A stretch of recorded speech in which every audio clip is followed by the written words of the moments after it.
Alright, so the latest series from Shonen Jump has arrived. Red Sprite, from the same author as Iron Knight. In case you haven't heard about that, that was basically like a mini Attack on Titan that kind of got canceled a couple years back, but he's back with a new work, and seemingly this is the manga that replaces Bleach. After Bleach ended, the next series that Jump brought in is this series, so there's going to be a lot of people taking a look at it because they're like, okay, you got rid of Bleach and you're bringing this shit in, let's see what it's about. Now I want to tell you one thing. First of all, after reading this chapter, I would definitely say that it was very interesting. It's a lot of people's alleys because it has a really dark feel. I would say it's even darker than The Promised Neverland, and it's one of those series that Shonen Jump rarely ever has, and it's like having that really edgy vibe and a lot of violence and all that cool shit. So for action junkies and people that love that dark tone, this series definitely delivers. Well, at least with chapter 1. So in a nutshell, this seemingly is like in the steampunk era, except they're a little more advanced because now they have technology called thunder cores, and it kind of helps civilization advance a little bit more with this weird technology. The main character is Tatsu, and honestly with this first chapter, I'm gonna try my best to give minimal spoilers, but it's very fast paced, and what I mean by that is literally within the first chapter you get a 6-year time skip, so that's pretty fucking insane. And honestly, one of the things I gotta note about this one is that the fast pace, like when I talk about fast pace, I mean it goes from point A to point fucking G in a heartbeat, because it starts off, you get a little bit introduced to the world, which I'm glad they didn't spend like the entire chapter just talking about, oh yes, civilization has advanced and this technology. They give you a little summary of it so you could get an idea of what's going on in this world, a little bit of world building, and then immediately it jumps into some crazy shit, and it's like, whoa. If I was to point out something that it's similar to, it kind of gives me a reminder of like the first chapter of Blue Exorcist, where shit is calm and then it goes absolutely insane. Also something like Seraph of the End. And one of the things to note as well, for the author of Iron Knight, one of the things that I think he learned from his last work is that his main character, since it starts off as a little kid, the way he likes to write things, I think he likes to write intelligent main characters, and it's hard to do that for like really complicated things with a little kid. Like a little kid shouldn't know how to maneuver through technology and this and that. So I think that's one of the reasons why in the first chapter he decided, okay, we're gonna start off with him being a little kid and we're immediately gonna jump 6 years, so that way he can do things and it'll be a little bit more believable when this character does these smart and intellectual things. And basically this character is in an orphanage and shit goes down really quick, where it's like, oh, it's the end of their lives. So it's not stomping on any new ground as far as like, you know, oh, it's a change. It's something that you've kind of seen before in the sense of like, you know, things is normal and shit hits the fan really quick. However, I like the world building that they did. The character designs is pretty cool. I love, if you see the thumbnail, I'll have a link in the description below. You check out the art. The main character's design with the hat and shit like that kind of gives me like a Jotaro Kujo feel, but at the same time it has like that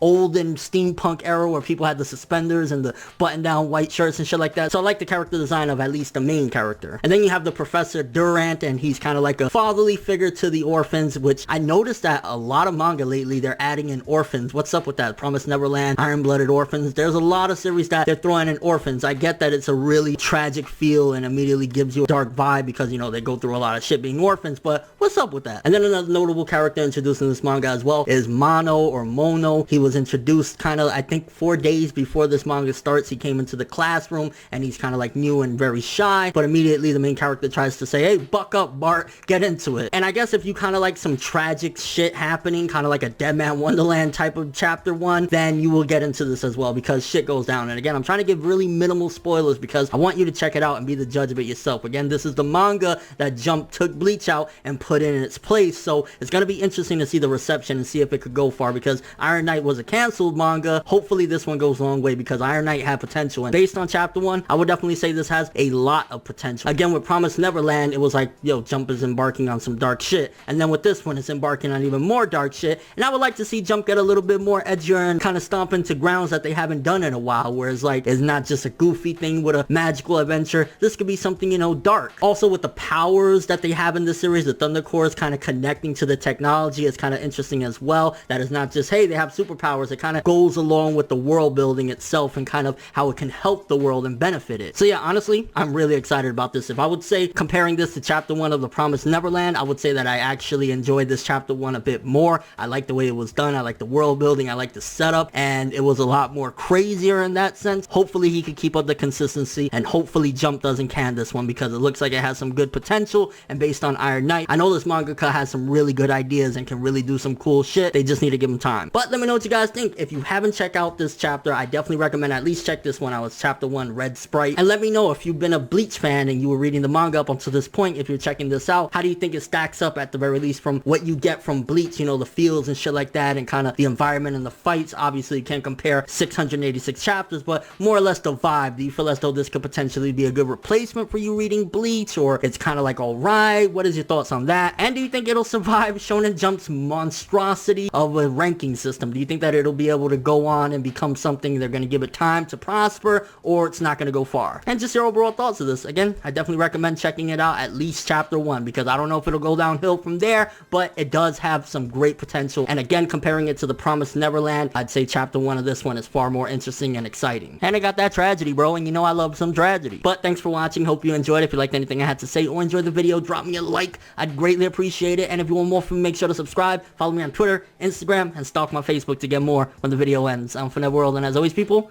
have an awesome day.